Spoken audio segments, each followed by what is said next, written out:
Alright, muli mutyeyo. Kansubire muli bulungi. Essaawa zezo nyine ndagane saa 2 mujje balako gye mutuusako engalo. Engadda babawudde nti ngenda kujja ku saa 2 entumbudde. Embeera mugiraba yakinnyika ggobe naye ate ebiseera ebimu nti buli kirungi kiva mu ntuuyo.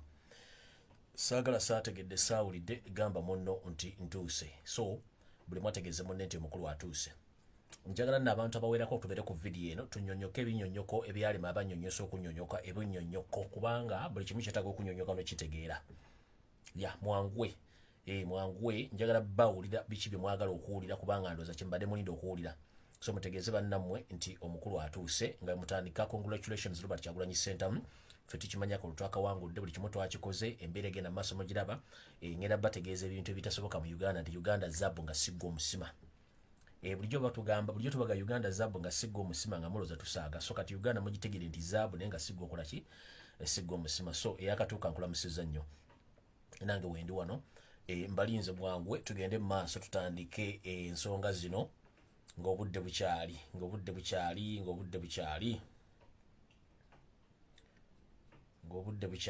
mwanguwe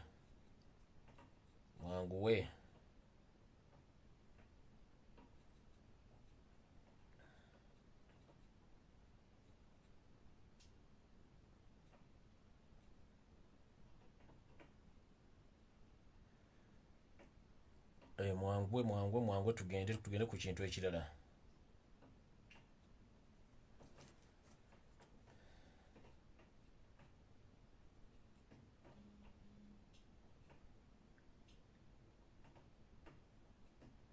Mwanguwe tugende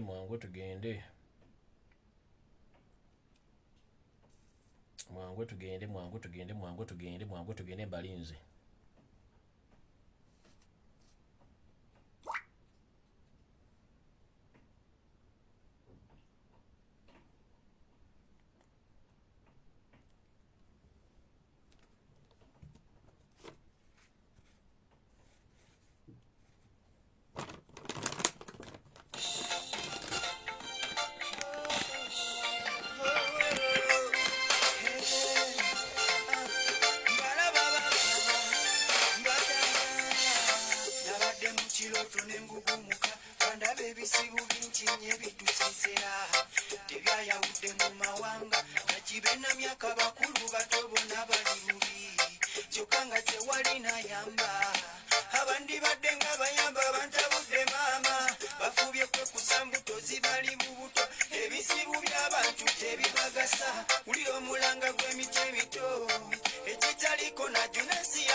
Mbalamusiza banyaba ne basebo buli omu gyasinzira okuwuliza kansubire muli bulungi nange ndi bulungi nziza akawungeezi kano tubeke emboze tunyumya eyakatwegattako mugamba yangwe saagala tulwewo okusookera ddala njala okubaza bannayuganda mwenna buli omu gyasinzira mu nsi oba oli Uganda oba oli abroad oba oli mu nsi ki ng'oli munnayuganda obadde ayagala enkyukakyuka njala kusooka okwebaza webali nnyo balidde emirimu gy'okoledde struggle n'okwagala eggwanga lyo era njala okwebaza okutuuka ku buwanguzi okuba nti twawagudde akalulu kano newankubadde mukyalimu ebirumira ng'empali za Museveni tebinategereka bulungi naye ffe tuli bawanguzi twawangudde eddakallo kano. Ngenda banyonyola ekintu kino mulyoke mutegeere obuzibu Museveni bwayolekedde saa zino nga tannafuuka nti pulezidenti oba nga yeerayizizza. Ekisookera ddala ndoza mutegedde bivudde mu kawulo omusajja kaabaze nalangira mukama oyo Sultan Basira mutano wakati mu ddakiika ezitasusse 20 tekibamu mu history wa Uganda. Mujjukira mwenna abadde bazze bagobera ebyokulonda nti kiyinza otwala almost essaawa ndoza nga 5 oba 4 nga electoral commission chairman alangira ebivudde mu kulonda. Ono omwami azze within a 30 minutes time najja nalangira ebivudde mu kulonda namala natambulira with immediate effect alina question talizo kinatambula kiba kitegeeza nti byakoze kennyini tabitegeera. Mukitegeera. So njagala obebaza mwenna mwebale kulonda Kyagulanyi Robert Ssentamu nga president wammwe era ye president wa Uganda. Ono Yesu Tabasira mutano waka nekyeze byerangiridde bamulangira byonna si mukulembeze wa Uganda teri amumanyi. Fun enough oba ekisinga okusesa bakoze ebintu biro byonna naye bo bennyini bali mu nkuŋŋaana essaawa zino bali mu panic. Guyinza okuba nga ogenza okubba omuntu ate n'otandika okubeera mu bukuukulu. Wetwogera kati meeting ezituula ku nsi ya Katonda ne Yesu tazimanyiiko. Bali mu panic, bali mu kutuuza nkuŋŋaana ezimanyikiddwa ezimanya amateeka, bali mu panic tebamanyi kiddako. Olw'ensonga baakoze ensobi. Museveni akozesa media ya Uganda okumupromotinga n'okuprotectinga obubbi bwonna. Daily Monitor yegatta mu bubbi buno. Mukulu ndi ku live mukama wange.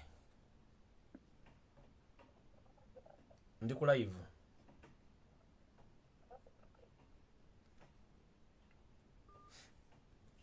Museveni kyasooka okukola yasooka okukwata media n'agiteekamu eddalu emukolerwe kimu kyeyagala. Si media ya Uganda yokka. Mujjukire nti media mujjukire nti Monitor ali under national media, ali under national media, ali under era Aga Khan media Monitor. Lwakuba bati temukimiti na tetukyenda gulira abana Uganda lyawuli ogera mazima. New Vision Bukedde gonna ne TV yako byonna bya state. NTV Kenya ya Aga Khan Museveni. NTV Uganda ya Aga Khan Museveni. NBS Natasha Broadcasting mujibanyi. Bwetugenda ku BS Telefina ya Munyampi Charles Peter Mayiga ne mukwano gwe Kiyimba Freeman ababbi kungwa. Kati bwetugenda ku radio station zizo zonna Museveni yaziwa ebiragiro n'okuziwamba tebakyana kiboogera kiyamba bana Uganda boogera byabwe. So olwaleero bukeeredde Saime Mabakama mudze yakatambi yabagamba nti ebiva mu kulonda tugenda birangira within 48 hours. Sincerely speaking yagamba tugenda birangira mu 48 hours. 48 hours n'agamba zitandika ku Thursday evening. So if we count from Thursday evening up to the Saturday evening warangiridde, are those 48 hours?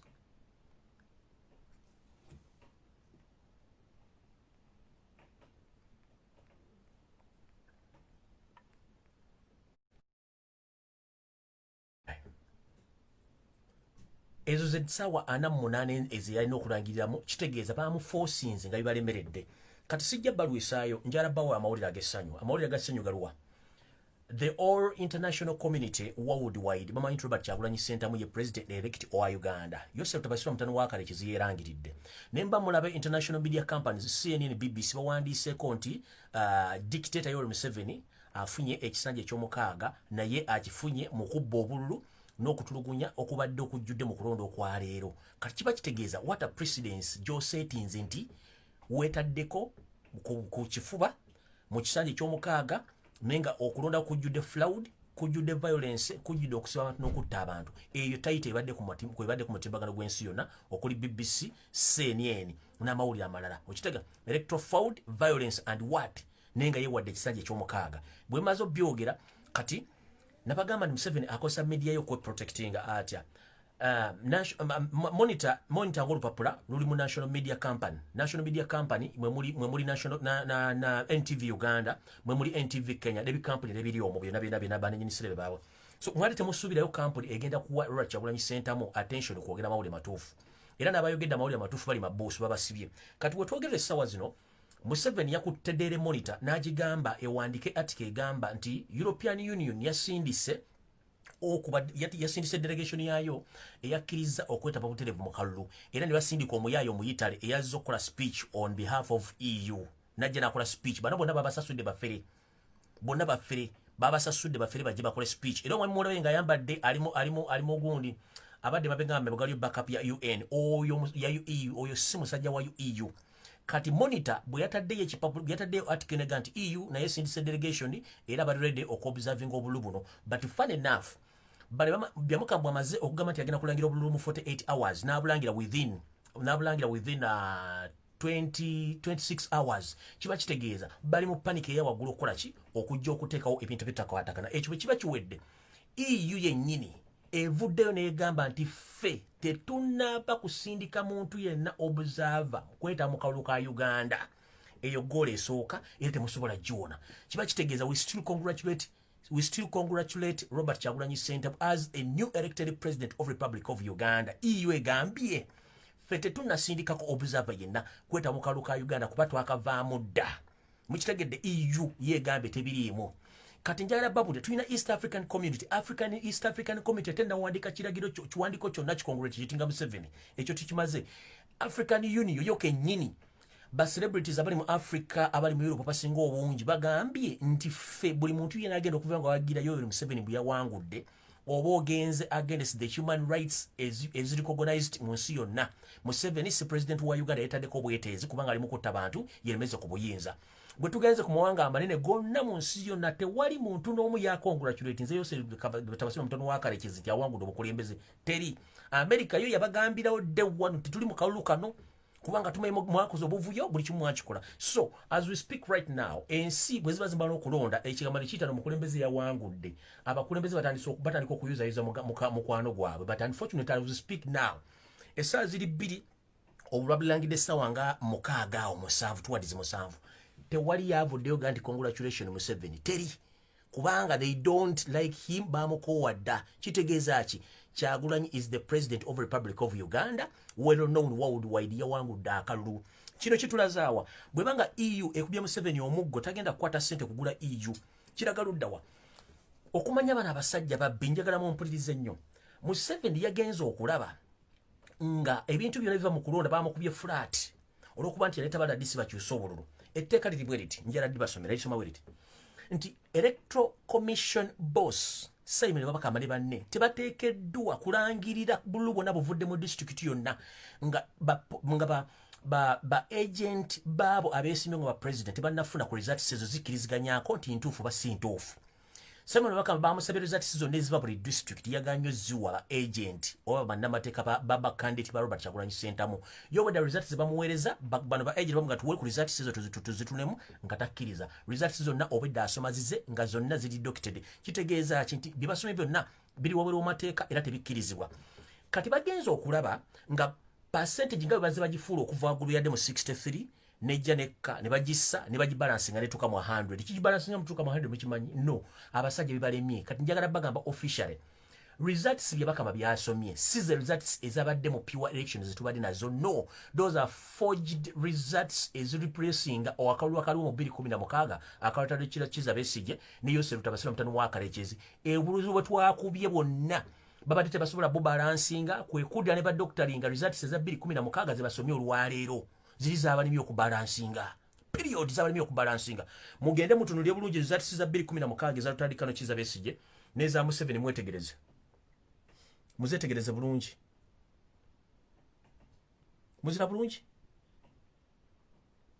bano badidde results za 2016 ze basomye at last nga zibalemeredde ziri ezaffe zibalemeredde obuluwa balemeredde badidde results za 2016 ze beditinzemu katono ne bagamba Kyagulanyi Ssentamu asinze ku litandikano Kiza Besigye obulu emitwalo 313 mu 306 ye difference gye batadde wa Robert Kyagulanyi Ssentamu yeri wano nti litandikano Kiza Besigye yafuna obulu miliyoni 3.5 mu 867 kati wano bagambye kukana akale bagambye nti Robert Kyagulanyi Ssentamu afunye obulu emitwalo 3 obulu ofunye obulu miliyoni 3.4 mu 7.15 mu 298 negera ku 34%. Retardikano Kiza Besigye yafuna 35%. Kitegeeza billion ne balemeredde okubala ne baletaliza tisiza ziriza 216 ze bataddewo ne bazire bazitokininga bajja sibongedemu emitwalo 33 okuva ku za Kono Kiza Besigye ne bateekawo za Kono Kiza Besigye zibalesiza 2016 kitegeeza ezaffe zibalemye okubala ne bazisuula wansi whereby obululu bwonna obwavudde Mukono obwa presidential candidate tebabusomye muwuliddeko nga Lumbuye bakola amasomo obuvudde Mukono ngera bakola mu kalulu Kano Kiza Besigye kalu bakoze Mukono district tebagisomye Entebbe tebagisomye Wakiso tebasomye buluvudde mu Wakiso tebasomye buluvudde mu Kampala ne bw'ogatta obuvudde mu Kampala bokka Kampala ge wano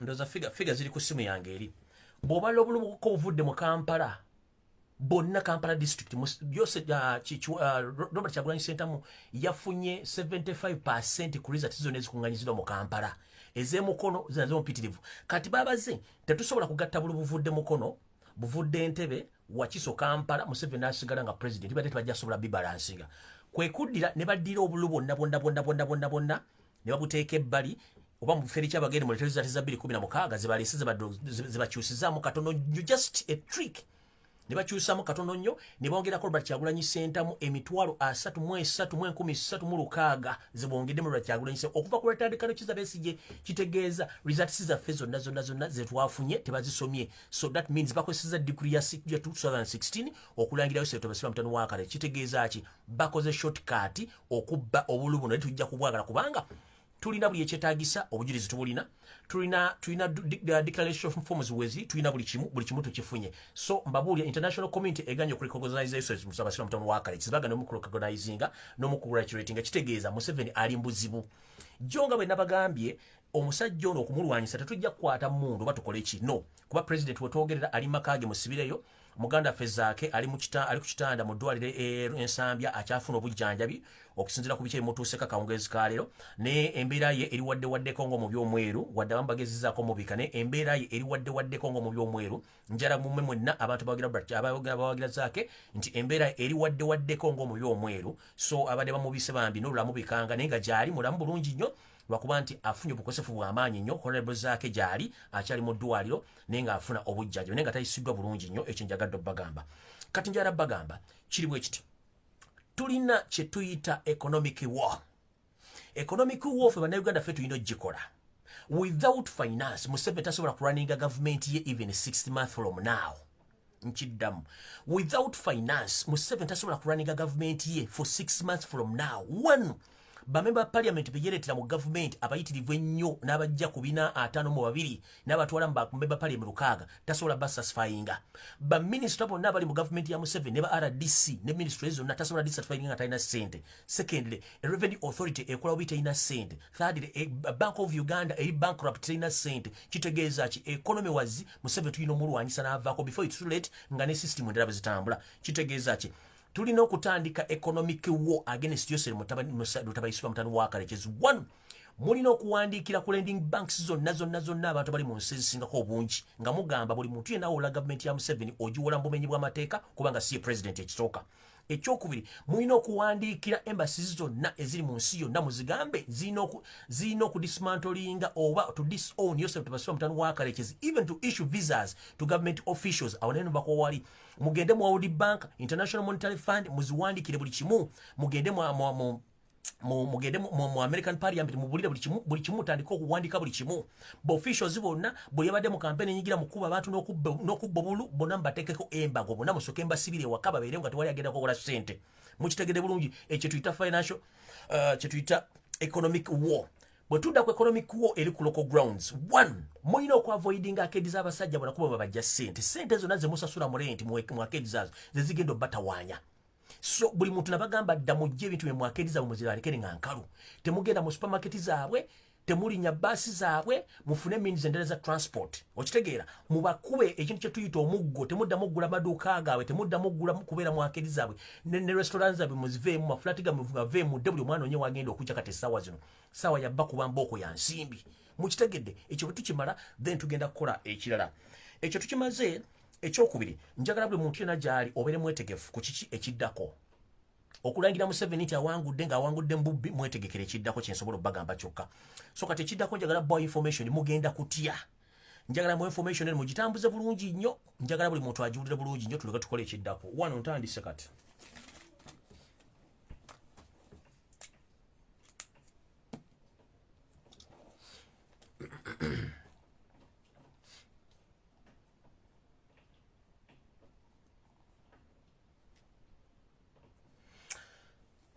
njala tegeza bana Uganda mwenna ngoina mugandawo mukyalawo mukwano gwo ngawomerwa nnyo akabisi mugambe akabisi akanyoro wakataddamu katambulira kafulumira bwero kubanga betamanya nga bamaliridde okwagala okubasaanya nga basanze ku makubo nga batamidde nga badde waka ekyo nkimaze mu meeting ebadde yakawungezi kalero surprisingire bana abantu njagala mbategeeze tulina okulwana okuuka ejjembe mu meeting ebadde olwalero ku ssaawa 4 ku ssaawa 3 ez'okumakya mpaka ssaawa 5 ez'olwakawungezi k'olwaleero ebadde mu State House Nakasero ene tuliddwamu Janet Kataha Museveni kennyini Muhoozi David Muhoozi Rukuntana Abel Kandiho Lukwaago Sam Kuteesa ne Amama Mbabazi mu bintu batudde mu meeting eno Kuteesa kuba bayise meeting ez'amangu majjukira n'abagambye nti omumpembe Charles Mayiga still naye okire kikeeso zola ku saa 10 mwezi okumakya atuziza meeting e Makage Reza meeting ene ebadde saa 10 kumakya ne batula mu meeting eno nga balimu ne omutamanya ngamba Muhoozi Peter Mayiga Nobert Mau ne Muhoozi Kanyirugaba n'abala batudde mu meeting eno nga bagala kusindika Mbega agende wa Robert Kyagulanyi Center mu asobole okwogera naye okumusika eri okumanya kiki kyagenda okuzzaako mu meeting bakiriziganyiza either Mayiga oba Mau ogenda okwogera Robert Kyagulanyi Center mu bagambire ne mutegeeze bwe kikwataka bategeeze Robert Kyagulanyi Center tageza nakkiriza ene political candidate abaddemu oba omuntu yino okuva Mengo kabere Mayiga okujja omulaba okwogera naye kubanga bagala kumanya ndowooza eno gyendaga mugenda kutya olwaleero mugenda kumanya emitima gy'abantu mu meeting eno etudde olwaleero mu State House Nakasero agiise n'agikulembedde mubadde mbano Janet abaddemu Museveni abaddemu Muhoozi abaddemu David Muhoozi abaddemu Rukuntana abaddemu Abel Kandiho Lukwaago Sam Kuteesa ne Amama Mbabazi baddemu bagambye nti bagenda kukozesa balina obuzimu NRM ng'ekibiina bagenda kukozesa omukisa guno ng'amaze okwewa obuyinza bakozese kye tuyita military force okuyimirirawo oluvannyuma lw'emyezi 6 nga bakozesa ki nga Museveni waali thereafter bagenda kukozesa amagye gonna ge balina okulaba nti bayimirirawo mu bukulembeze buno okutuusa lwe banaatuuza tabamiruka wa NRM gwe tuyita NEC mu kutuuza NEC eno bagenda giyita NRM delegates muli bagenda okusabira Yosef Tabasira mutano wa Kalekezi stepping it down mu stepping it down ba proposing either okuleeta mutabani we Muhoozi Kayugaba nga chairman wa NRM mpya oba mukulu omutowe Salimu Sale okuba nti badira Yosef Tabasira mutano wa Kalekezi mbigeri kino kitegeeza ati nti Muhoozi era ne batubatu mukubye ku project okuyingira amaje n'okuwamba bano bande muyisa mu kakunguntaka NRM delegates conference ne bamuleeta okuyimirirawo okukiikirira taata we kubanga Museveni bamugamba nti public image yo public yo ng'abantu tebakyagala kuwulira ku Museveni baagala kukyusa bbala lya muntu naye ate oleeta Muhoozi ate n'oleeta Salimu Sale bonna nga bebamu enjawulo zero obanga ava okunaaba ate ne weesiiga ebizibu obanga ava mu nfuufu ate ne weesiiga ebizibu kitegeeza ogenda kukola ebitole by'ekko ku mubiri gwo n'endala mu kyepulaninga omaba n'abasajja endowooza yaabwe entono kati bapulaninga kuleeta David bapulaninga kuleeta ono mwe mu delegates conference ya NRM bakyuse obukulembeze Museveni bagenda nti stepping down tukole transition Muhoozi yabaddako oba Salimu Sale mu kino baagala kukola nkiddamu mu kino baagala kukola ekintu kye baakola ezambi ewa Mugabe Zimbabwe nkiddamu mu kino baagala kukola ekintu kye baakola Zimbabwe nkiddamu era mwegendereze bano abasajja balina olw'okwagala okukyusa obukulembeze mu ngeri ey'ekiyaaye baddire bajje Museveni bateekewo either Salimu Sale oba Muhoozi Kanyirugaba yabaddira Museveni mbigere forcefully nga bamugenda nti image yo ekoze eki efudde kati mu kino bagenda kukola batya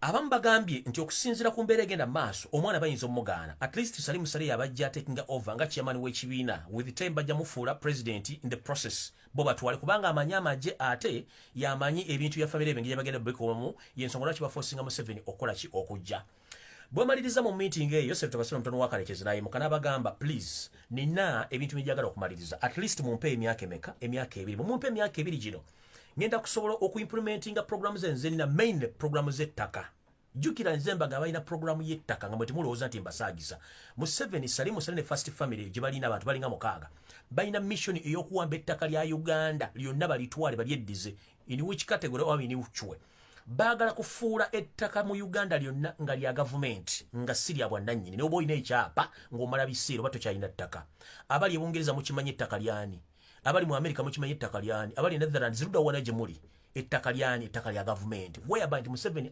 bajja kukola bye baagala bina ku ttaka lyabwe ku ttaka lya bannammwe nga tebalina gwe beebuuzizaako olw'okuba nti propose naagina fayiro weeri abagambe njagala emyaka ebiri mala okutuukiriza ishu y'ettaka eno ndijje ku Bunnayuganda yenna alina ettaka mbu lya bwannannyini n'ebyapa tubisazeemu ettaka lifuuke lya gavumenti nga tukola buli kimu kye baagala mu kino baagala ki waliwo ettaka eriri mu Uganda nga lirimu zaabu waliwo ettaka eriri mu Uganda nga liriko ebibira waliwo ettaka eriri mu Uganda nga lirimu golodi amafuta uranium buli kimu naye ng'ettaka eryo lya bannansi bunnansi eddala lya gavumenti naye nga tebasobola ddikolerako kulitwala ng'abantu sekinnoomu so nga bo missoni yaabwe yakutwala ttaka lino nga bo nga bba abantu so si ku lwa Uganda so naye mukala bagamba nti bamuwa emyaka ebiri asobole okumaliriza ekintu kino bakitadde mu pulaani olw'okuba nti essaawa 48 bye bakamwebadde alina okusomera results bagenza okukiraba nga kijja badirayingisa nnyo okusika international community eriyo nga baggyeko internet nakati ebalemi okuzzaako olw'ensonga batya kiki ekigenda okuddako information abantu balina nyingi balina obujulizi bungi ku bikolwa Museveni byakoze mu Kampala wakiisa omukono bwonna bye bakoze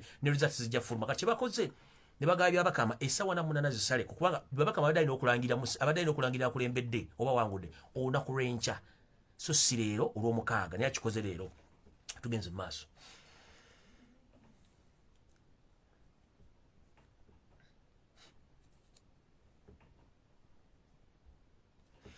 ekyo kigenze bwe kiti ekyettaka mukitegedde kati njagala tutegeeza bannayuganda mwenna abava ku kyeyo abasuubira okudda ewaka mumpulirize bulungi kubeera kimanyi mwenna baliko muli ba diaspora bw'oba omanyi ng'ova mu diaspora odda Uganda bingi ti oli Kenya bingi ti oli mu Tanzania bingi ti oli Rwanda South Sudan bingi ti oli mu Europe Asia Africa oli mu Arab countries oli mu America oli Canada oli ludda wamumpulirize bulungi oyagala kudda Kampala njagala mumpulirize bulungi Museveni agamba abantu abali mu diaspora mutaddeko nnyo akanyaaga ne ayina eddagala yamwe lyagenda obagemesa atya agambye bw'ati buli muntu yenna agenda okulinnya ku kisaawe entebe ng'ayingira before nga tonnawaayo passport yo bagenda kusooka kusaba ssimu yo mu kusaba essimu yo baagala kutegeera bandi be mbadde mudiringa nabo okuyekera gavumenti ya Usero tabasira mutono wa Karekezi nga muwagira musupportinga musindika ssente mwogere bikikinimeke mu kino bagenda kebera contacts number ze zirimu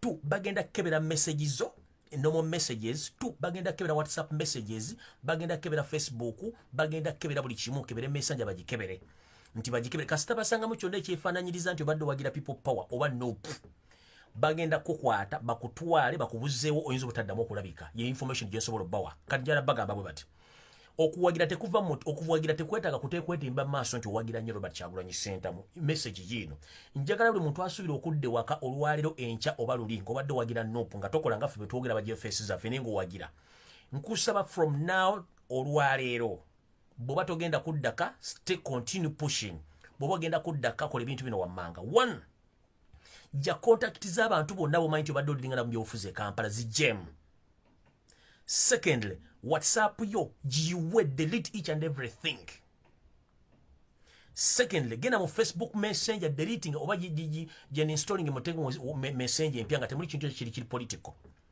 dira ku Facebook yo yonna ojje mu Facebook eno original tekamu light Facebook gy'otekamu gy'okozesa kubanga yo ekola kye kimu n'eri naye eno bw'olekamu eno enkale kita ebajja kusobola okuscrollinga bakuguzisewo essimu balaba activities zo naye bw'okozesa kali ka ele kajja kuba tekali muki tekali mu political message and statement and post zonna mukitegedde bulungi so njagala bagamba buli muntu yenna ayina essimu ng'osuubira okudda e Kampala from now or 2 months from now nebbanga lyonna gye bujja please making sure essimu either gy'obadde okozesa mu political activities gireke eyo oba jangu na simu ndala n'ebyo byonna ekiyitibwa ennamba nti oba ya Lumbuye ya Segirinya ya John Senyonyi ya Kyagulanyi yani bonna bw'obanga obadde odiringa nabo essimu zonna zijjeemu ziyiwe ojje ng'essimu ye eri smart eri bulungi nnyo nga temuli kintu kyonna kirimu ojja kuyingira Uganda bulungi ne kasita ogeza n'oyingira n'ekintu kyonna ku kisaawe Entebbe bagenda kukebera essimu yo ekiyinza okuviirako obule tetwagala muntu yenna tumufiiro newakubadde tukyali mu struggle nabaga struggle etandika butandisi mukitegere bulungi struggle etandika butandisi katandika butandisi akalibiro kaddukiremu Museveni si president wa Uganda ekyo mukimanyi atasobola kubeera president wa Uganda kuba n'ensi ziganye omukongratulatinga ekyo mazo kibagamba ngenze ku kirala.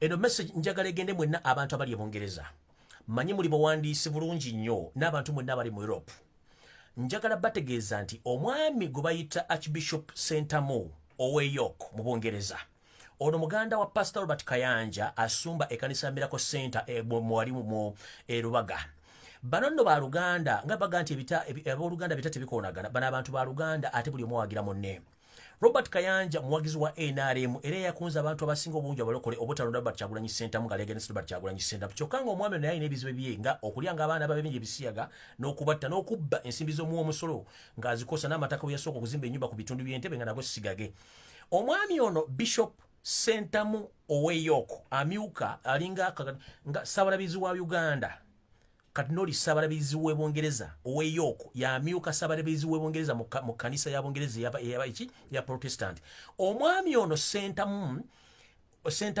Ssaabalabizi w'ekkanisa ya Bungereza eya Protestant omwami ono y'omu ku bantu abadde ba protectinga President Yoweri Kaguta Museveni e Bungereza from A up to Z era yabadde promotinga Museveni nga mu protectinga mu parliament ya Bungereza mu business community y'abayindi wepo newa n'abakyala wa Bungereza Margaret aliko Victoria nga mu promotinga okuba nti babelebeza President Museveni mbuyinza era yabagambye bwati yabagambye mumukole buli kyomu kitendo kisobola okukola oba mutulugunya oba mutta naye nze ngenda ku making sure nga nkiri yalinga erinnya lyammwe mu parliament ewa Queen ne mu European Union wamu kati njaga omwami ono bange nti afuna sente empya n'enkadde okuva Yosef Tebasira Mutonu wa Kalekezi kanjala babuuza munnaddiini ono ng'agamba nti n'ensi ya Zimbabwe yagirwanirako nagati dictator Mugabe bw'atava mu bukulembeze yajja kujja mu sekapula agiteeka wansi kye yakola mpaka Mugabe yavaako kikutwalira budde ky'okuba nti olidde mu nsi y'olukwe n'otandika okudiringa n'abasajja mafia mu Uganda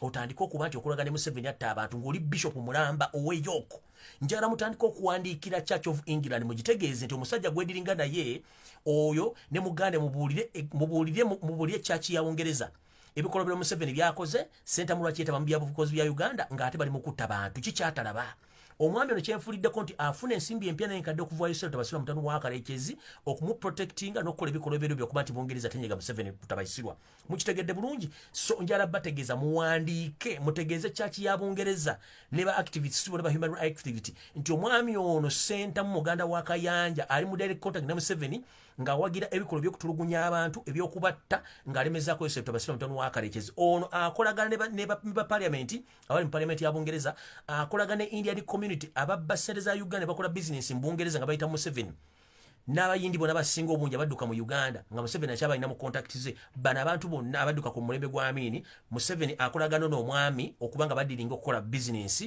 n'okuba nti batulugunya banna Uganda ng'ono omwami Sentamu yakola emirimu gino ate nga muganda we y'omu ku bantu era bali mu kucunya abantu mu ggwanga okuba nti bakola ki batta abaana baba bandi n'okubalya ebisiyaga which is okay okubirya kuba tebinkwatako they have their own rights so omwami ono Bishop Sentamu owe York y'omu ku bantu betwandise ba advocates oba ba apologist aba Yosef Tebasira Mutonu wa Kalekezi mu Great Britain ng'akola obuvuyo obw'okukola ki okuteeka effunfugu okulemesa bannayuganda okufuna change n'okuteeka Robert Kyagulanyi Sentamu ku kisenge ng'akozesa sekapulaye n'okuba nti yamyuka akubiriza ekanisa yabo ekkereza ya Bungereza mu bannaddiini bonna so mwami yo Sentamu njagala muwandiike ebbaluwa nga mukoneeminga ba human rights activities mu Bungereza mbadde mbasa mutandika n'okudemonstratinga nga muteekako message egamba nti say no to say no to dictatorship of Yosef Tebasira Mutonu wa Kalekezi or the son of Kalekezi including his colonies Bishop Sentamu of York naye mumuteekemu kubanga y'omu kubeetamu ebikolo bino nga muvumirwa ebintu byakola mu nsi Uganda ngenze maaso sigenda mulwako eggulire ddala njala tegeza bannayuganda mwenda bali kuno nti ku bannaffe bennyini abaana baffe bakwate kalangala kwaliko mwanyinaffe gwe bali bayita Shakira ono y'omu ku baana abakwatibwa balina okuleetebwa mu kkomera abalina okuleetebwa mu kooti e Masaka okufuna beelo ateebwe. Shakira ono y'omu ku baana abaawambibwa era ne barepingibwa mu kkomera bubi nnyo ate nga bamurepingira omukyala ono yali mu nsonga z'abakyala. Kigambibwa nti omwana ono okuva lwe bamulepinga taddanga kutereera mu ngeri ze ez'obukyala oba ez'abakyala. Still omukyala ono bangambye nti abulidinga nnyo ekisusu whereby bamugye mu kkomera olwaleero e Masaka ne bamuddusa mu Bombo Barracks okumujjanjaba asobole okulekera okubuliringa, which is very dangerous okusinziira ku medication ye Uganda n'okuba nti basirikale bamukolako. Omwana ono ayinza okusanga ekizibu ekikyamu mu bulamu bwe obw'ekikyala. Nja kusaba abakulembeze bonna ba human rights activities ne Women Bridge mu Kampala mu Uganda muveeyo mu demandinge the immediate release of Madam Shakira, the people power supporter who was arrested in Kalangala recently when Robert Kyagulanyi Ssentamu was arrested and airlifted from Kalangala up to Koro airstrip where they handed him over to ISO and ISO transported him back to his house in Magere. So njagala basa mwenna abakyala mwenna bali mu Kampala bali mu Uganda mwenna bali dembere abakyala please mustukiremu mugende mulwanira omukyala ali mu Bombo Barracks gye bamututte nga takyasobola kubeerawo ng'omukyala nga bleeding ekintu ekitakirizibwa mu mateeka olw'ensonga nti bano abasajja bamwebakako ng'ate omwana ono yali akyali mu nsonga za kikyala okuba nti kati ali mu kubulidinga mu nkola etekirizibwa mu mateeka. Byonna ebirukolo bya Museveni n'abantu be ali mu Bombo Barracks. Ngenze maaso bwetwogerera essaawa zino wenjogerera omumpembe Muhoozi Kanyerugaba ayina meeting gyakubye mu bitundu by'Embare State House. Njala mutagingira basajja ba State House kumanyi kwe bali kuno. Muhoozi Kanyerugaba olwaleero afunye joint meeting n'abantu bano wammanga. Muwulire bulungi nnyo, listen very carefully. Muhoozi Kanyerugaba ayisa abantu bano okumanya bana basajja babbi ate bali mu panic bwe mba mwakoze ebintu bituufu lwaki ate mugezaako convincing public etwale saidi yammwe era bawagire nga mmanyi mwakoze ebintu bituufu. One, Muhoozi kikuyisiza meeting mu State Hotel mu State Resorts Embale ng'oyisa abantu bano wammanga.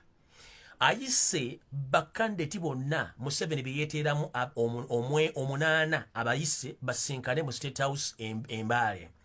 Ayise abakulu b'eddiini bonna mu Uganda bamusinkane mu State Lodges Embale. Ayise bakomandazi bonna abamagye bamusinkane mu State Lodges Embale. Ayise abasiraamu bamusinkane mu State Lodges Embale. N'ayita abaorthodox bamugambye ntai for last we are out of that deal. Abaorthodox bo baganye. Nechiwayi kyekibuli kimugambye munnange please try again later while not available at the moment. Bwetwogerera kati essaawa zino meeting eyinza okuba ewedde oba yawedde dda oba yatandise dda naye nga bano bo ekiwayi eky'abaorthodox kimugambye ffe tetugenda kujja mu meeting eno, ekiwayi kyekibuli kimugambye ffe tetusobola kujja mu vulugu wammwe, tetugenda kukkiriza bivudde mu ki bivudde mu kulonda. Ekiyisizza abantu bano meeting eno ekigiyisizza kiri bwe kiti. Bali bali mu paniki balaba public esirise ebatolera ebikolwa ebakola mu kutta abantu n'okwegimbika ku bantu okuloosa nti babuli muntu musanyufu. Mu meeting eno ebadde mu State Lodges Embale Muhoozi agiise ne babbi banne okukonvinsinga bannaddiini bakomandazi n'abantu bonna ab'enkanika bayise mu magye okubagamba nti bannange twagala tukkiriziganye nammwe tukkirize ebivudde mu kulonda tuleme kutabangula ggwanga. Ne wano we neebuliza ani atabangula eggwanga? Robert Kyagulanyi Ssentamu yatabangula eggwanga oba yise meeting kenyini yatabangula mu ggwanga? Kati bano babayise babalowoozese nti bagenda kujja boogerekera eggwanga mbwe eggwanga lireme kweteekamu katyabaga bo nga tebatadde akatabaga be batadde akatyabaga mu ggwanga. Era bamuva ne mulaba nga kuliko bannaddiini abatandise okugamba nti ebyokulonda tugenze ebivudde mu kulonda tukkiriziganyiza nabyo ebyadde by'ebirungi nnyo. Teweebuuza waje bivudde mu meeting eno. Bowulira bakomanda b'amagye abamu nga batandise okuva baga nti ebivudde mu kulonda tukkiriziganyiza teweewuunya bivudde mu meeting kuba bino babikosa kifuba. So naye ng'ate ebiyiwayo mu baga nti tetugenda kwetaba mu kikolwa kino. Bwe njagala okubuuliza Muhoozi bwe mbanga still mwawangudde nga kitabo bwakiriyiminga naawe kenyini bw'okiriyiminga kiki ekikuyisa abantu bannaddiini bannamagye bonna oba convincing nti bakkirize okwogera nti results ezafulumye entuufu bagenze nazo era bagamba abantu public tebavaayo kwekalakaasa wadde okudimaninga rights zaabwe bakkirize ebivudde mu kulonda. So Muhoozi Kanyerugaba meeting gy'otadde Embale mu State Resort oba State Lodges please terina kyegenda kuyamba kubanga public eri furious nnyo ebuvuye mukoze bwe mukoze okubba obulu bw'omusajja ne mukyusa ebyokulonda ebibaddewo leero.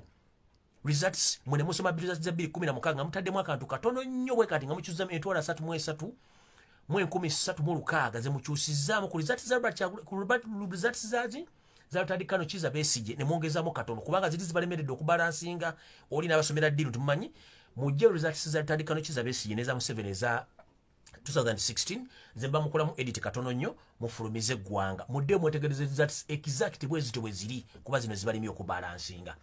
So mu meeting y'abantu bayise mbabasomedde bayise ba candidate bonna mujja kulaba Katumba simanyi bano baani bananse sibekoze biti ba mama bagundi ba Henry Tumukunde bonna nga bagenzeeyo era mu meeting eno bagenda okukola bagenda okwogera bina bimanyi byakwefuula nga batafuga banaaba batandika okubeera ku side yemu naye abathodox tebaliimu abasiramu b'ekibuli tebaliimu bo babivuddemu okuba ebyo meeting bagenda okukola mu bintu bino. Waliwo meeting endala egenda maaso eyinza okuba ewedde oba ekyaliwo naye nga muhoozi alina ogibeeramu ayinza otutuuka leeti olw'ensonga talina meeting eno gyasoose okubeera yembeale. Meeting eno drone zange zikyabuziddwa either egenda kubeera Bombo Barracks oba Kasijjagirwa Masaka mu Barracks. Those two barracks meeting eno egenda okubeera erina kubeerawo olwaleero. Njagala okwata ekkalamu wandiika abantu bagenda okubeera mu meeting eno mugenda kutya. Nkiddamu njagala okwata ekkalamu owandiike information n'amannya abali mu meeting eno bye baayise bagenda okubeera mugenda kutya ensi.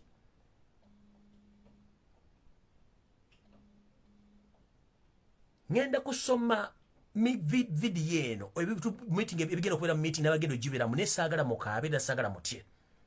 Era mujja kukakasa Robert Kyagulanyi Ssentamu musajja nnyo okuba nti abadde adiringa n'abantu mu opposition naye nga nkwezenge. Okuba nti abantu abamu baali bamwetaddemu nga baagala mutta nga bali mu opposition. Ntandise bwendi. Meeting eno drone zange zingambye bweti. Meeting eyinza okuba either a Bombo Barracks oba Akasijjagirwa Barracks e Masaka. Meeting eno erina okuba nga etudde essaawa zino bwe twogerera. Abantu bagenda okubeera meeting eno bimanyi. Baba no wano wamanga. Meeting eno eyitiddwa Janet Kembabazi ne mutabani we Muhoozi Kanyerugaba bebagiise. Meeting eno nayo ya panic mood ebagiise. Mugenda kubeera mu meeting eno abayitiddwa baweereddwa amabaluwa era bayinfomingiddwa bagenda essaawa zino. Bagenda kuba batusedda. Mulimu Janet Kembabazi ye mukyala eyita mukyala Museveni. Mulimu Muhoozi Kanyerugaba ono mwali. Mulimu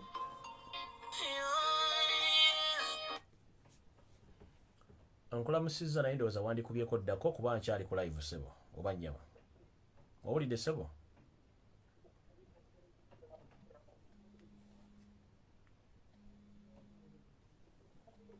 Sijja basobola essimu kansooke njiggyeko.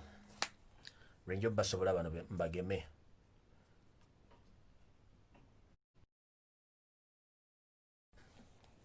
Mu meeting eno meeting egenda otuula mu Kasijjagirwa Barracks oba Bombo Barracks eyitiddwa ne mugenda kutya abantu abadde mu meeting eno.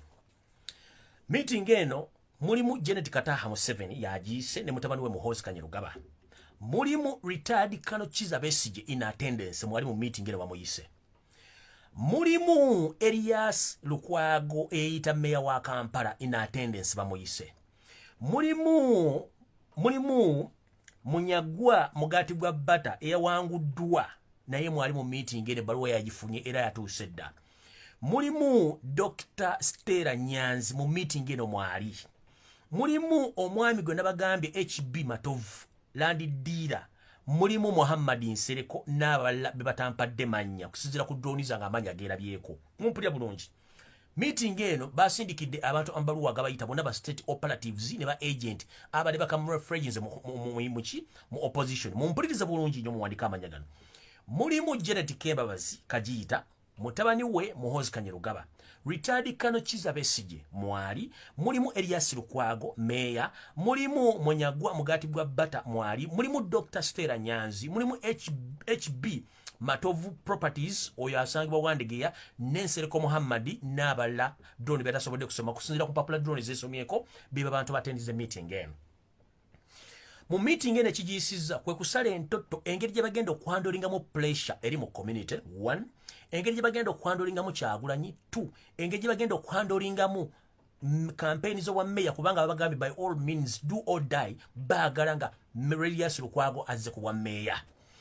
Njagala mumpuliriza bulungi bwe baali baleeta Elias Lukwago okuyingira FDC nagamba Elias Lukwago togeza ne wetaba mazina g'enkima otherwise nja kwambula Lukwago n'alema ne bamutiisatiisa ne balyoka mukyusa ne bamuta kuwa meeya bamuleta kuwa meeya ne yeebuzaabuza ng'afukaana aba buli amubuuza nti owagira mukulembeze ekitayogera kubanga already Salimu Sale yali amuowuninga dda nga yamuzimbira amaka abiri age wakaliga gyakyusa agaali agabbanga ne bagafuula fulaati ne ge yazimba ku luguudo lw'Emityana nayo fulaati sente bazimuwa mu hard cash omwami ono ne stunt ey'obutwa gye yakola ogende Nairobi it was a political stunt to divert people ku mawulire gaani ga Sheikh Nuhu Muzaata batte agaaliwo ebiseera ebyo yali yagala kukyusa mawulire okitegeera bano bakikola bulungi state yakikola kuba ali ekifandi nga njala tegeeza Lukwago njala mumpuliriza bulungi Elias Lukwago oyinza okubulaba vidiyo eno nkumanyi ina ndawutu ewamwe gy'ozaalibwa nali naggana okukolako profile njagala kuwa katono nnyo omanye nti abantu b'odiringa nabo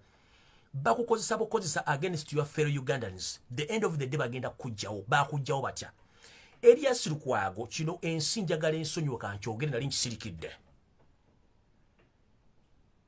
omukyala we waka ekikolwa kye baamukola okimanyi mu ddwaliro Namirembe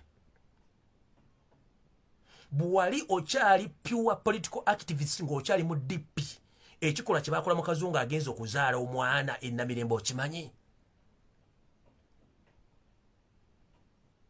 Lukwago mukyalawo bwe Lukwago obadde ebbanga ddene nnyo nga toyina HIV nga toyina AIDS nga tomulina until state Museveni lwe yalagira abasawo bamafiya okuva mu iso okujja okuzaalisa mukazi wo in the process mukazi wo ng'ali mu pain bamaze omukuba eddagala erimuwummuza mukyala bamukuba empiso erimu obulwadde bwa siriimu eyo state gy'owagira essaawa zino mu meeting gy'olimu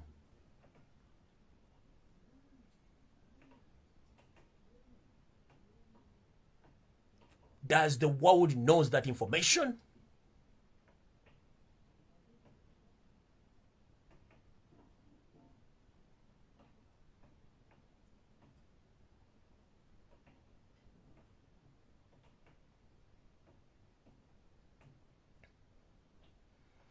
Does the world knows that information?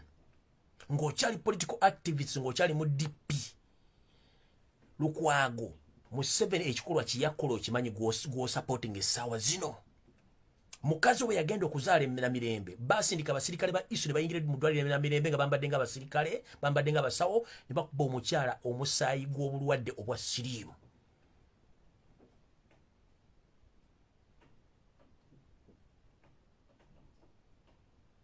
naye wafunira obulwadde obwo katobadde tokimanyize nkubikidde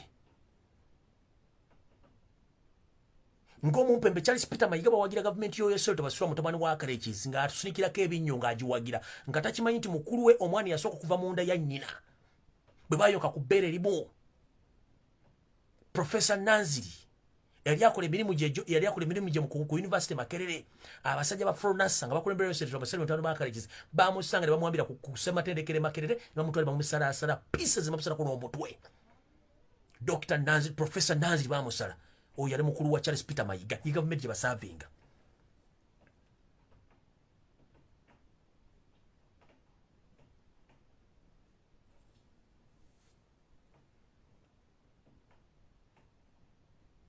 ye gavumenti gye musaavinga Mayiga essaawa zino tudde mu meeting mwagala kulemesa Robert Kyagulanyi Ssentambulamu muli mu meeting mwagala mutta nga yawangudde akalulu nga tokimanyi nti ne mwannyoko nzize ekigamba nti mwannyoko eyasooka okuva mu kuwulira lwa nnyoko Professor Nanziri Yosef tabasira mutanu wa Karekizi nga kulembera ekibuna kya Fronasa ekyabayeekera be baalumba University Makerere mu biseera by'okuzoganya Idi Amin Dada ng'amuggyako abasomi abategeevu bannaddiini nga baagala kukyankana ya gavumenti ye bawamba mwannyoko mukulu wo bamutwale bamutemateme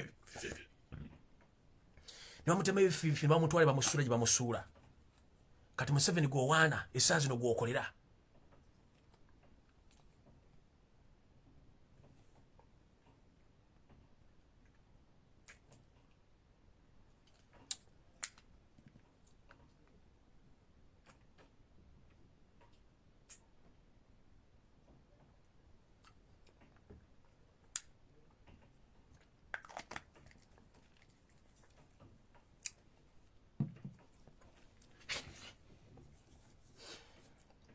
essaawa zino gavumenti gy'owaana yatamwa nnyoko Professor Nanziri Emakerere. Lukwago government gyoli mu essaawa zino mukazi we kye baamukola mu ddwaliro e Namirembe baamukuba ensipiso erimu obulwadde bwa siriimu.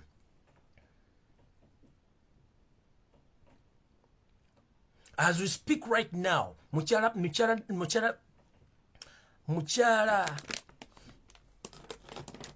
Namisango Kamya eyabadde esimbye Lubaga ku Kawalya era nga meya yesimbye ku MP ng'ate obadde wali minisita wa Kampala n'ozoganya banno bonna mu Kampala kumbe mwali muzanya kabadiko.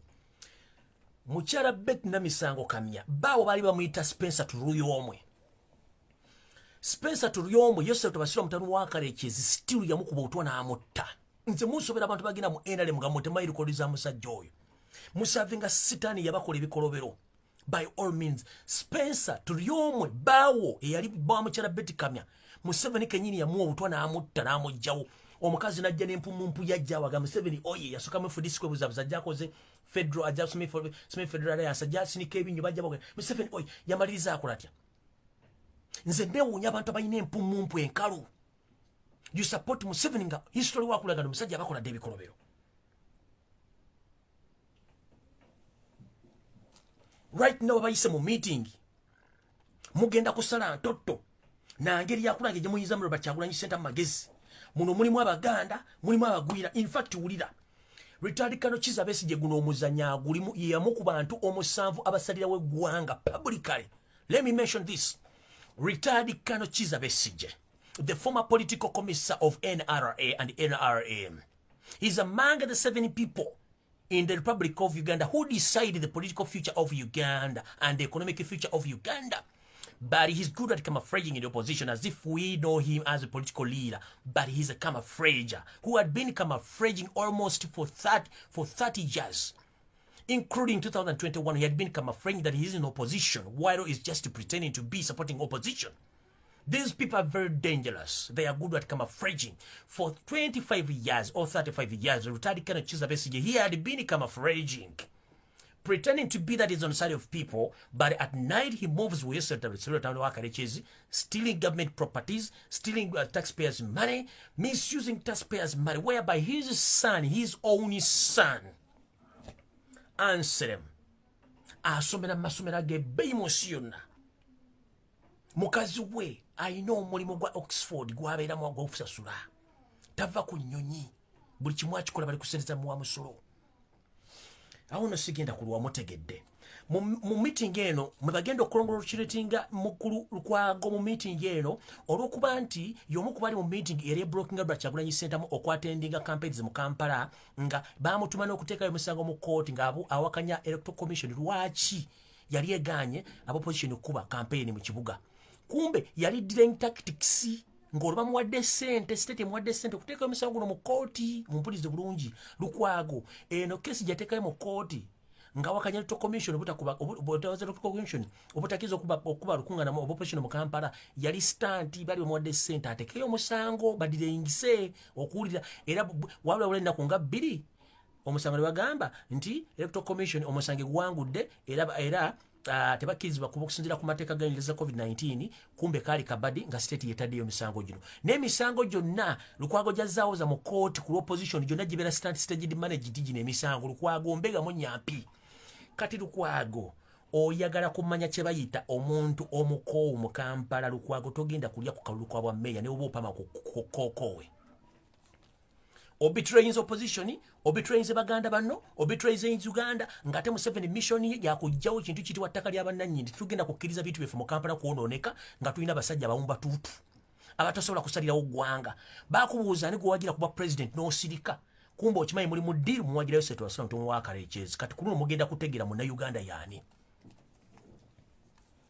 If Dr. Stella Nyanzi, he had attended this meeting, abade kusendeza za NRM. Muri dono correspondent wa fugo kubido kuve Kampala gambi, babade bagenda kubba akaluka Segenya Muhammadi na akaluka Kazibe Bashir. Ne bakugamba nti munyagwa bagamba nti omuvubukondo eyali mu Nuupu Kidandala yakutte 200 millions nazwa mu cash ngazwa turning officer wa Kampala district. Bakyuse results za Segirinya baziwe Kidandala. but unfortunately wabaddewo abantu bangi ne balwana okutuusa Sseggirinya bwe batanize over Victoria nga ate yaladasi ndibadde bakyusa results yandibadde awangudde. Kati weebuunye Kidandala mu busiwuufu bwe nebbanga lyamaze nga talina professional job ajjawa 200 million Ugandan shillings as well returning officer wa Kampala district ataninge results za Sseggirinya as wo Kidandala.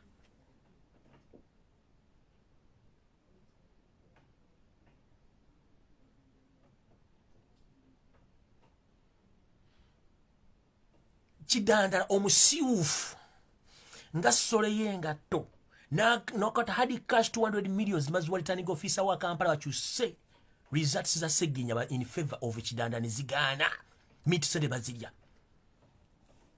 Kati bantu betu bade mubaka frejinze meeting kati tudde mukasajjira gwira barracks obegenda tula bombo mbagaye bade mu attendance Janet Museveni ki Muhozi Kiza Besigye Elias Lukwago Munyagwa Mugati gwa Bata mwali Stella Nyanzi HB Matovu n'abalala n'Ensereko Muhammad Mwali nono robulu yabye bubbe okwefula nti awangudde banono be bamube bantu betu diringa nabo muza mukitegedde kyevamu ga Robert Kyagulanyi Center mu abantu mu diaspora n'abantu be Kampala mu lwanyi nnyo okutuusa Robert Kyagulanyi Center mu ne Nupu weri otherwise omusajja abadde mitego otherwise tulwanye entalo ku nsi ya Katonda ku social media kuno sizimanyira bungi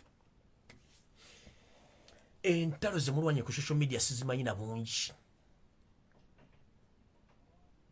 entalo zemulwanye ku social media sizimanyira bungi mwebale kulwana okutuusa ku Robert Kyagulanyi Center mu wali one within the system tubadde n'abanyampi mu Nupu nga mwebali.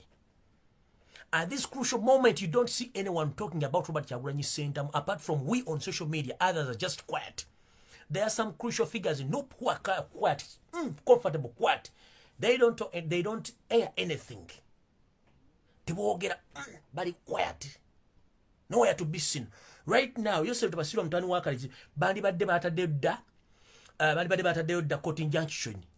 Esawa zino kubanga from now to in 30 days okozese court or claiming a victory for kuyimiza Museveni butafuka president wa Uganda. Toina wachi udeko baloyo batudde obati batudde toina wachi uliddeko. Robert Kyagulanyi Center mu ali munju kana koli bagala kakozesa ngabe bakosa kutande kano Kiza Besigye bazya stanti zaabwe.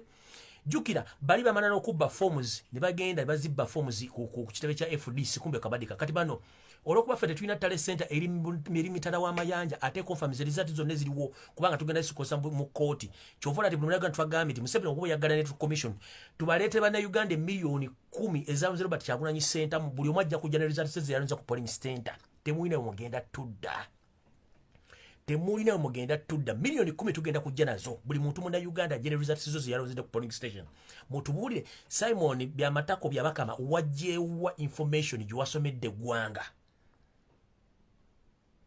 wajjewa information jiwasomedde gwanga olyoka otubulire kikyogenda okukola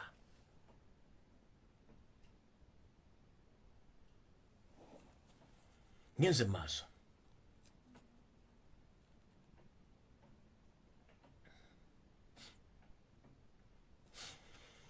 ngabe bagambye muteeka lisoma bweriti nti Simon Bakama bwabagenda okusoma results ezivudde mu kulonda kwa president bakkirizaganya mu mateeka nti abantu bano mulina obbawa soft copy eya buli district ebivudde mu kulonda nga tanabyogera byabakama tewali ku Nupu agent yenna abadde responsible okureceiving gundi ezo gwe baziwaddeko tewali gwe baziwadde yazesigaliza kusoma bintu bya kisiru. Ekyokubiri bwe tudda mu perspective endala ey'obulu buno nga bwe tubwogera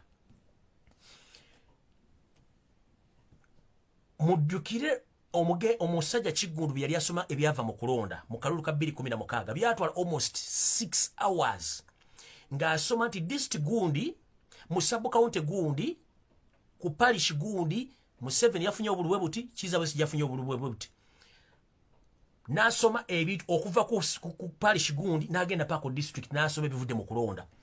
Ono omwami ajja buzina gamba mu district ye Buyende Museveni yafunye buti Kyagulanyi yafunye buti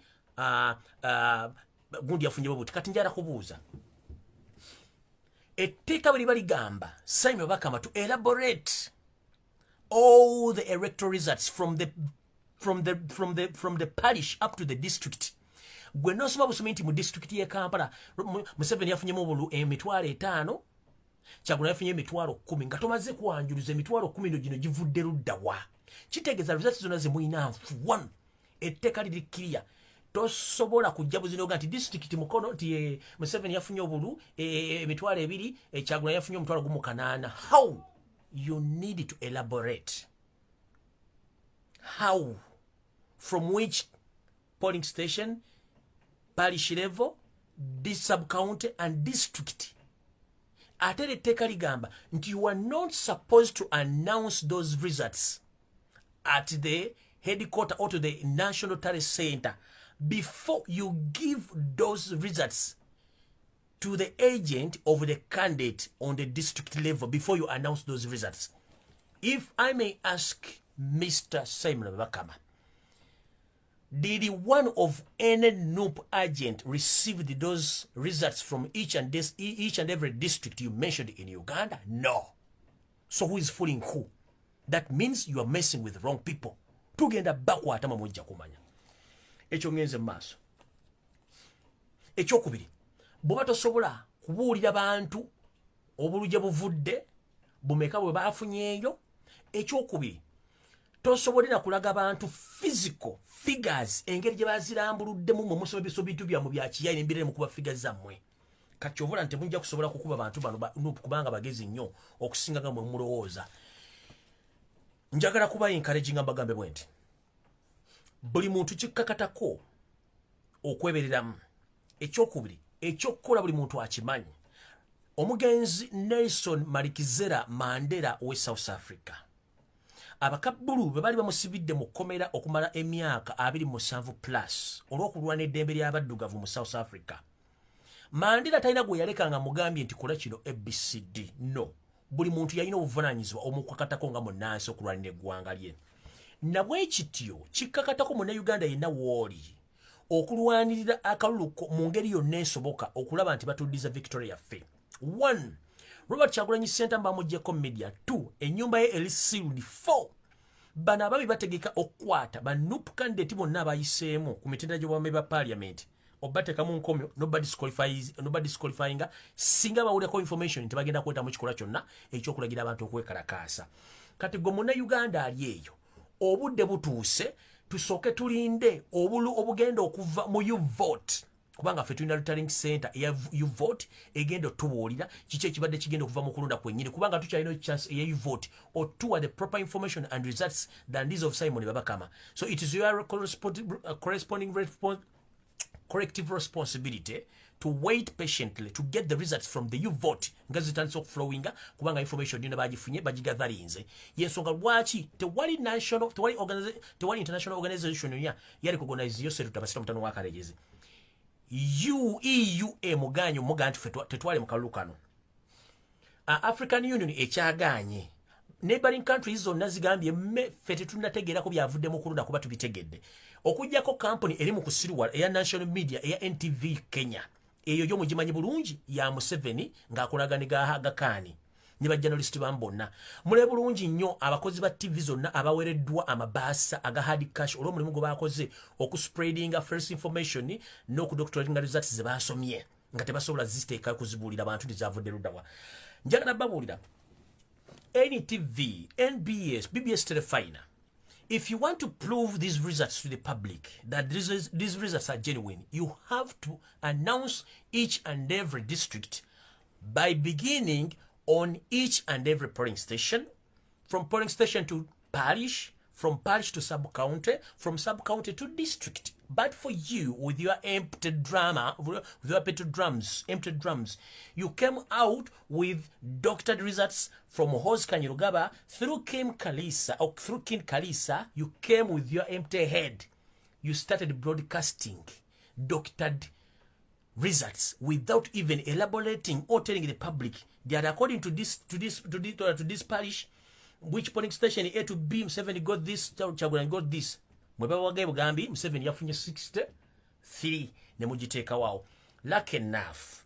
Nabagambye mu video 2-3 bagenda bagamba nemba somera percentage ze bagenda okukola. Ki ekivuddeyo? What did I told you? Nabagambye nki?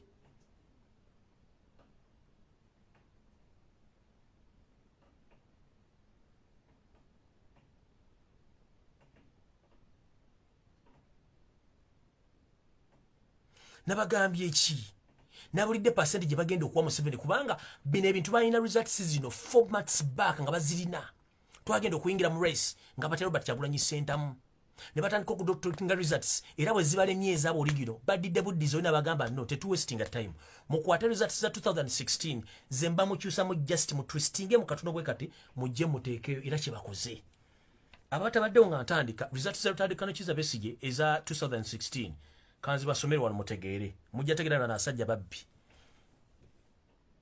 ezaffe zibalemye kubanga kalumwa kalonda kanji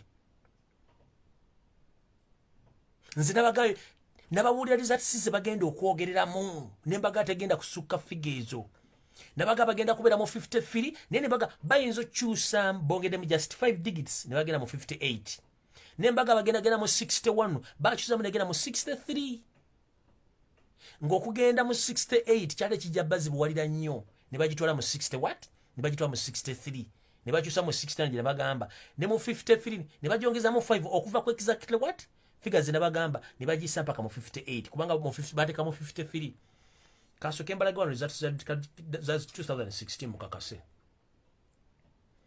ku mutegera abantu betudiringa nabo nti bafere nnyo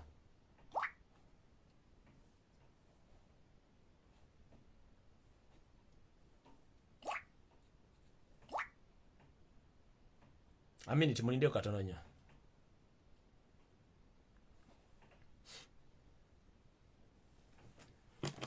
mu results za 2016 zisoma weziti nti Yoweri Museveni Rutandikano Kizza Besigye NRM FDC Rutandikano Kizza Besigye yafuna Museveni yafuna milioni 5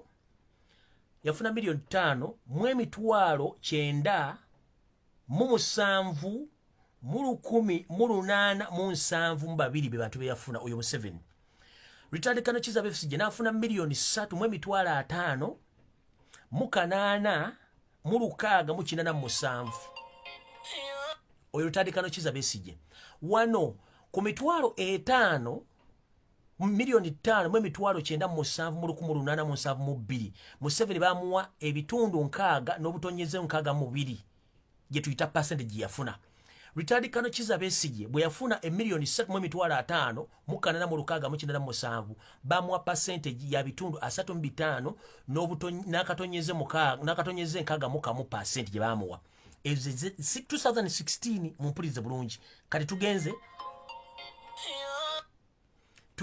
mu 2021 olwaliro we tuwogerera buli muwandise figure ziri bagamba nti Yos Museveni tibahabulwa Kaguta afunye milioni 5 mu emitwalo 8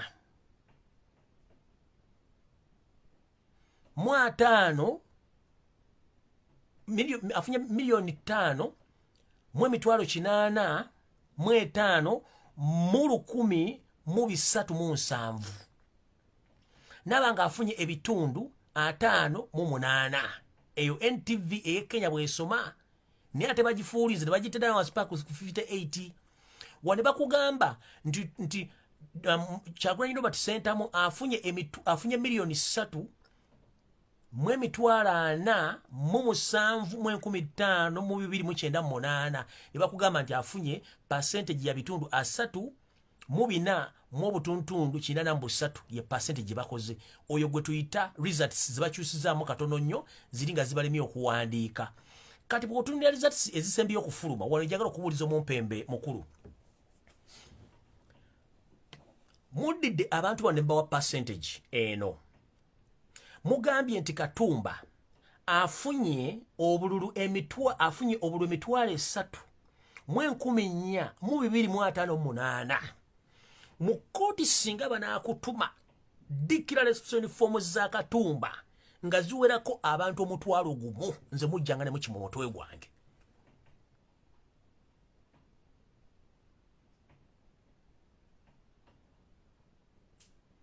mumpulirize bulungi bamaze okusoma results zino Katumba afunye 0.36% eno ng'ebeesinze ku buli wa Katumba John emitwalo 3 mu 14 mu 258 njala kugabya bakama. If I'm to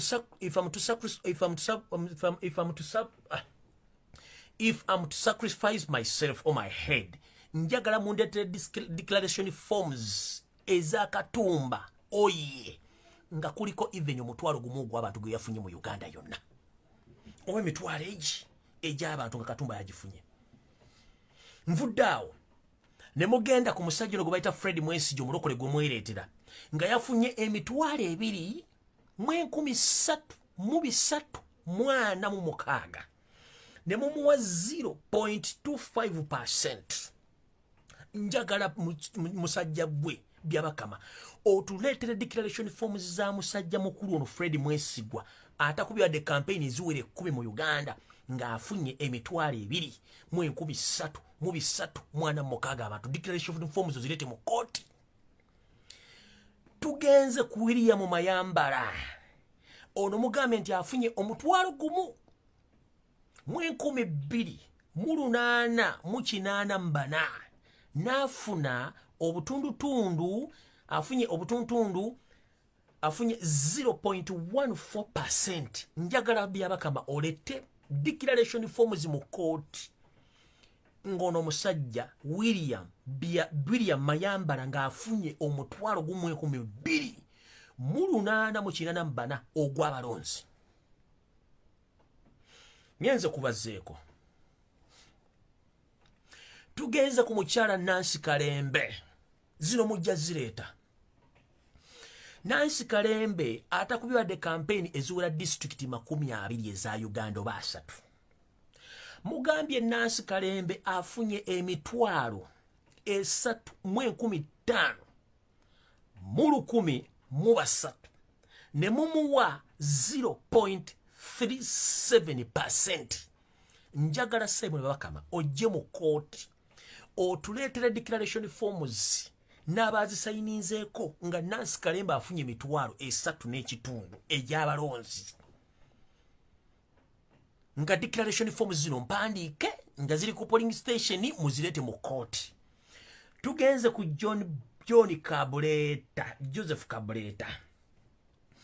Joseph Kabuleta afunye emitwalo 4,212 ne mumuwa obutundutundu 0.45%. njagala nga Yesu ye musumba wange Katonda ye yanteeka mu nsi muno nampengala byeno. Njagala mulete declaration forms nga ziri mmanya ga Joseph Kabuleta ng'afunye emitwalo gy'abantu 4,212 nga mpandiike era nga nsayiningeko okuva mu ggwanga lyonna bw'afunye akalulu. Ngenze ku Henry Tumukunde omuko wa state. Henry Tumukunde afunye emitwalo 4,797 ne mugamba nti afunye 0.50%. Wallahi njagala mundeetere empapula mu court nga Henry Tumukunde yafunye abantu emitwalo 4,700.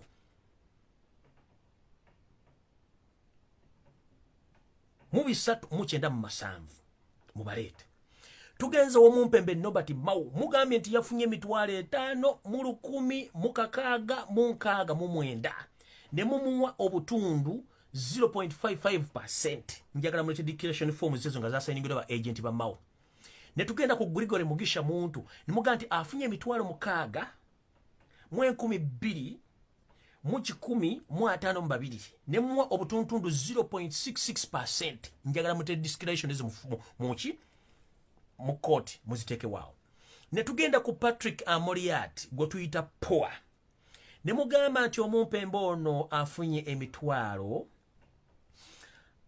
3,7 afunye emitwalo 3,753 ne mumuwa 3.29%.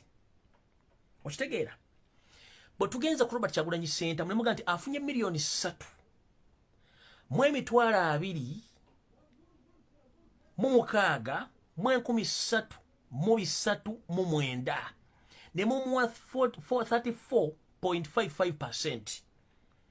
Declaration form zitwagala muzireete zonna zimujje countrywide ewalondeddwa muzikube ku mmeeza mu kooti buli polling station eyalonze mu Uganda muleete declaration forms Robert Bebaka mazosominga zo Robert Kyagulanyi Ssentamu ozikube ku mmeeza olyoka olimbe bannayuganda ffe tutandise kusunsula bintu bino nga tubitegeeza bannayuganda babitege twagala muleete Robert Kyagulanyi Ssentamu declaration forms zonna z'alina muzikube ku mmeeza osomeme ku buli polling station oba bajja kuyamba ko buli muntu asobole result ziyafunye ku polling station otubulye percentage eno gy'omuwadde ey'ekisiru.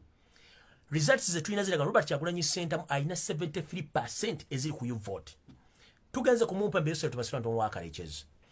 Mugamba nti afunye milioni 5 mu emitwalo 5 mu kakaaga mu 2 mu 10 mwana mu omu. Ne muwa ebitundu 58 n'obutonyeze 89 nabanga gomugembu ya wangudde. Njagala Simon Bakama omugenzi kati ojje mukulu olete declaration forms zonna mu ggwanga lyonna. Okimanyi nti ku bululu obalondeddwa mugenze ne mufigitinga bwe mmaze okulemesebwa okuba nti figa z'abatoloseeko ne zisuka mu 100%, ekyo mukirabidde results zirina. Ne mugenda mufigitinga ne muleta results za 2016 na Tutalukanyikiza besi ne muzikyusa. Wano nja kugamba bweti. It's true. It's 100% correct that now they have balanced the equation. That all the percentages fall in the same categories of 100%. But bogabanyamu oba abantu abalonze babadde miliyoni 14 mu emitwalo 46 mu kasanvu mu 3 mu 14. Bogatta abalonzi bano bonna bano abali wano tebasobola kuba nti bapatagaja percentage we twagala okubuuliza abalonzi abala balaze obasajja mmwe nga mujoga nnyo.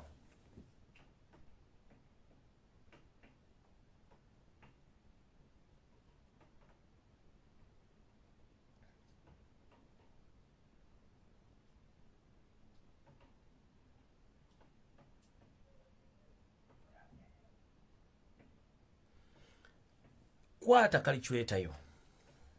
Anena calculator. Gatta emitwalo Museveni gyafunye obukadde Museveni bwe yafunye Kyagulanyi bwe yafunye ogatte n'abantu bonna gye bafunye percentage.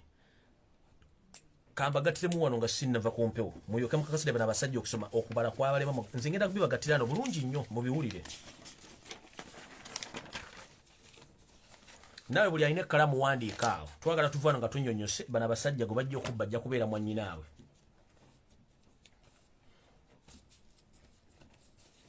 Osooka n'okwata emiliyoni zino 5 Museveni ze yafunye.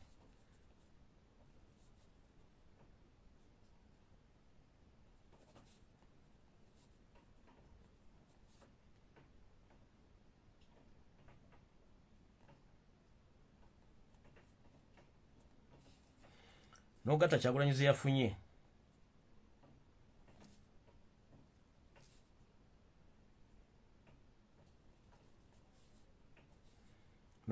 N'ogatta Mauze yafunye Patrick ze yafunye. Nkyazigatta wano munindeko ngenda balaga bino abasajja ebintu bakola baloza ffe tutwasomako mu P2B. Kanziwandiike wansi nzibagattire wano. Zonna ez'abantu bano ze balonze zonna ze bafunye.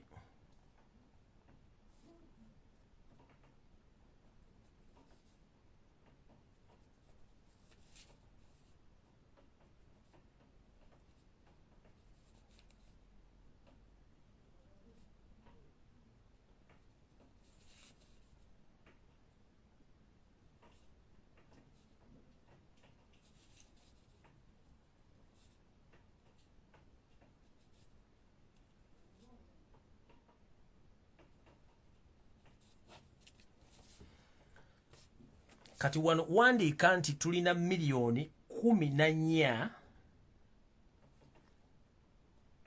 mu emitwalo 46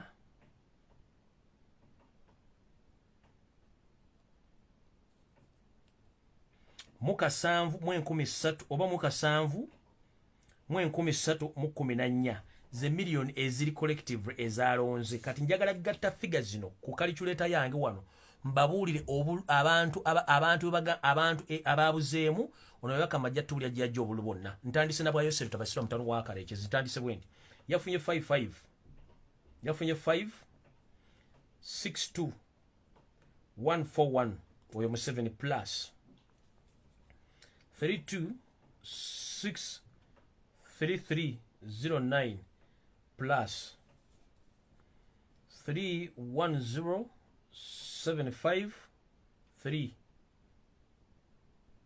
ore mumaze netugenda ku 62152 ore mumaze netugenda ku 51669 ore mumaze netugenda ku 47397 ore mumaze netugenda ku 42122 ore mumaze netugenda ku 35103 oyo ne mumaze netugenda ku 34258 oyo ne mumaze netugenda ku 23346 oyo ne mumaze netugenda ku 12884 byabakama akugamba nti milioni ezalonze bogatta obulu buno ziri emitwalo ziri milioni 9 milioni 9 mu emitwalo na 4 mu 15 mu 134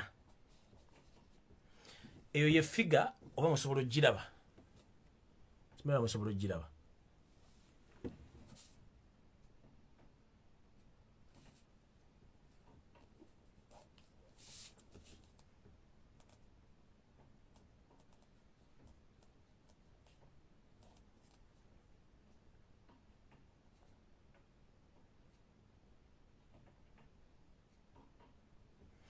eyo figure eyabalonzi byabakama balina abalonze eyo ye figure bogatta Museveni Bobi Wine bonna eyo figure eyabalonzi abalonze mugire bulungi ye figure eyabalonzi abalonze babakama kati bodira eno figure feje tulina eyabalonzi abalonzi ngogasse gundi za Kyagulanyizo na yeno figure yeno bonna abalonzi betulina ku declaration forms abalonze emilioni 14 mu emitwalo na mukaga mu 734 be bantu abalonze ofiga bana Uganda bonna abalonze bali milioni 14 mu emitwalo na mukaga mu 734 kati bodira fe figures zetulina zonna zitalinga ku milioni 14 mu emitwalo na mukaga mu 734 bodira 1446714 notolako figa yababaka amajali nayo neno toto mugirabe nayo na toto okuva ggulo no gobaga nti Yosefu tabasira mutano wa Kaleke yafunye nototolinga ofuna figa eno wansi kati bodira milioni 14 notolako figa yababaka amajali ondeseza ya 9445 wano chikola boti 14467314 minus 944534 total there is a difference of 5022180 mu butongole bogatta polling station zonna ne figure ezalondeddwa mu Uganda byabakama abye milioni 5 ez'obululu tezina we zimanyikiddwa milioni 5 za Robert Kyagulanyi Center mu wano wezibulidde wano zino milioni 5 ez'obululu wa Robert Kyagulanyi Center mu zetwagala byabakama otubulire zabulidde luddawo ku ttale Center mu Kampala wa Kiso Mukono Ntebe zino milioni 5 byabakama ojja tubulya gye wazitadde zino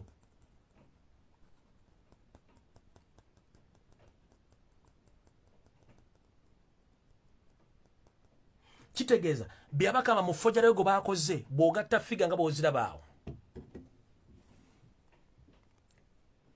baawo enjawulo ya milioni 5 linda ko malo balagawa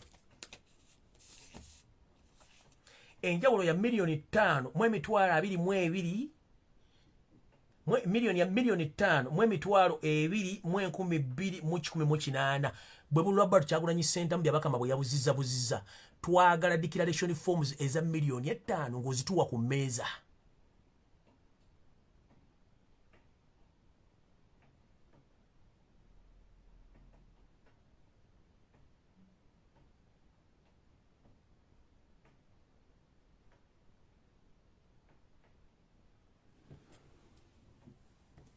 Ndoza mukitegedde bulungi. Byabakama wafuuka looya n'osoma bwa looya. Ebintu by'okubala ne bibalema oluwale byabalemi ne muforginga percentage ne raisinga. The moment the percentage raises up, it doesn't back off or it doesn't come down. Either you balance the figures to fall in the same percentage of 100%, but you made a mistake. On Friday morning, you raised Museveni's percentage, almost 63, and you gave Robert Kyagulanyi Ssentamu 33. That means, wabadde ino kwata 100, no one sabayisula mukama obulu bw'oyagala 63, Kyagulanyi mu percentage oyagala, kati figures sigadde ne zibalansingira muki mu baana basigadde kyakulemye. Olw'okuba nti polling station ezimu ne results zisomeddwa. Imagine tosomye bulu buvudde mu Kampala, tosomye bulu buvudde mu Kono, tosomye bulu buvudde wa Kiso, tosomye bulu buvudde wa Ntebe. Eggwanga mulooza tuli basiru nnyo abatasobola claiminga Victoria fe tuli basiru nnyo nti ne last year mwakola ti Mukono Kampala wa Kiso temwasoma bulu the same thing kyemukoze nga results muzi Dr. Linze nga milioni 5 ez'obulu zirimu valid zirimu DRC form mwagala zibba bubi muzitule muzikweke.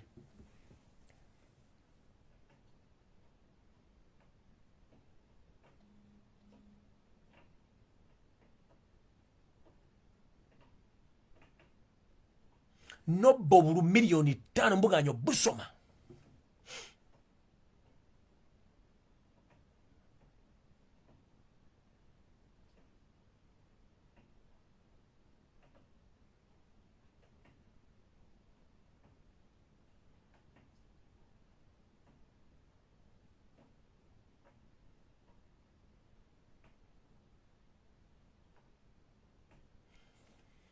Sigenda balu isalo okuba nti obudde bugenze n'abala bagala okujja mu kiraaso bayigiriza ogwange ngumaze. I'll keep on giving you the updates. Ne mutegedde meeting abagibaddemu ku bwa meeya Lukwago bwogeza noli akaluka bwa meeya ku luno eyo yakwanjula ojja kuba osudde katutegeze tuzanya ne NRM from day one tuzanya ne NRM wadde weekweka katukutegedde olwaleero nti oli munyampi oli mu NRM official oli mu NRM toddamu kwebuzaabuza. Oli Masaka mu meeting ne Janet Museveni ne banna abantu ba FDC muri mu meeting okulwanyisa Robert Kyagulanyi Ssentamu. Figa amazuzi bakalichuletingira bulungi nnyo terikyali kubuuza byabakamadde mu atusinikireko ebinnyo mudde mutubuli ebintu byembe ekisiro mukola. Nobbo bulu emilioni 5 n'oganda bubere declared.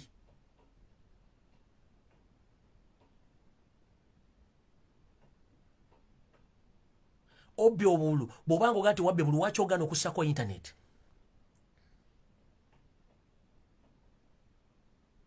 Oli ku ddembe ly'abaana abasoma basomera ku internet walijjeeko. Abaana abato bali kati bali ku internet balina okusomera bali wakati basoma. Business z'abantu zikolera ku internet mwagijjeeko. Embassy zikolera ku internet mwagijjeeko. Muli mukutta abaana b'abandi kubanga mwagala kweza bintu byagamu mwagala kweza banda Uganda mbateeke ku lwampaka.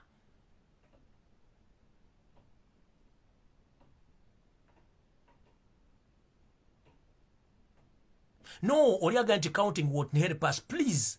If you are to present all the evidence in court, you have to do the calculation. If you understand what I'm telling you, you have to do the calculation. Secondly, Museveni is not going to be recognized. And the game is still on. We won the elections and we need our results. Whatsoever, let's wait you vote to give us the proper information, the proper results, as we wait the official statement from our president. But it is a corresponsive responsibility to each and every Ugandan, whenever you are, stay alert. Anytime if we send you the signal that it's time to claim for our victory, we should come together and we fight for our victory. As we speak right now, our president is under siege, is under house arrest. Temulina muntu yena kulagira. bwemuwuliranga kabaluse mugende tubaluke ffenna mumpulidde mugamba bw'ate simanyi ate supu awola biki supu tannawola nabagambye otaba tulina odwetegekera tomala gaggwa bugwino ogwa ku kintu noba ogenda okujja ekiwojjolo mala kiwoweeta nekidda mulayi n'olyoka okikalakata tomala gagenda bugenzi n'okigwira bugizi obanga akirepinze mumwagala tugenda tumale galepinga ekintu uncoordinated no tulina okumakinga sure tekino kikonetinga bulungi kitambula bulungi bana basajja balina emmulu balina amakomera balina buli kimu naffe tulina okukola coordination buli district buli wa netumanya tugenda kukola ekintu kino buki bulungi nyo mukitegedde bulungi so abantu mu diaspora please mukole demonstration ku embassy zonna muwandikire international organization embassy zonna buli muntu yaparticipate nze mukubbo obulu buno yenna agenda kubeera punished ekirungi ennyo Museveni bali mu meeting kati ezigezaako okukola tebayimiriza ekintu kyonna kuba batidde bali mu panic ate teri negotiations teri mubbi ateesa nanyini bintu taliyo